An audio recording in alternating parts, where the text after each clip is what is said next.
भारत मध्य निजर 190 परमाणु अस्त्र मध्यरु 12 परमाणु अस्त्र को रेडी रखिछि किंतु एही समय पाकिस्तान पाखरे 170 परमाणु अस्त्र रहितबा बेले एही समय पाकिस्तान किंतु निजर कोनोसी परमाणु अस्त्र को रेडी रखि नाही।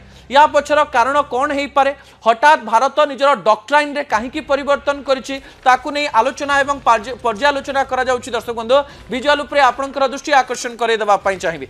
भारतर परमाणु अस्त्र चीन ठारू कम रहिछि याको हमकु स्वीकार करबा पई पड़िबो किंतु भारत परमाणु अस्त्रर टेस्टिंग केवल चाइना पई ही करथिला। 1962 मसीह जितेबाला भारत चाइनार युद्ध होता तार ठीक गोटे वर्ष मध्य चाइना से समय परमाणु अस्त्र परीक्षण करथिला।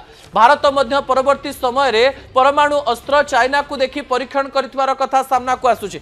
भारतर जो 12टी स्थान रे परमाणु अस्त्र को रेडी रखा जाइछि एही सबु परमाणु अस्त्र गुड़िक पाकिस्तान एवं चाइनार स्थान को मध्य कभर करिवार क्षमता रखुछि। दर्शक बंधु भारत निजर परमाणु अस्त्रर क्षमता को भी बढ़ाउछि। गत थर बा गत वर्ष 2025 मसीह भारत पाखरे प्राय 175 रु 180 परमाणु अस्त्र थिबा बेले एबे भारत पाखरे 190 परमाणु अस्त्र रहिछि एवं भारत जे कि प्रथमे केबे आक्रमण करिवो नाही एही नीति रे विश्वास करिथाए से मध्य 12टी परमाणु अस्त्र को विभिन्न स्थान रे लगैछि जाहाकु नै विभिन्न प्रकार तथ्य सामना को आसुछि।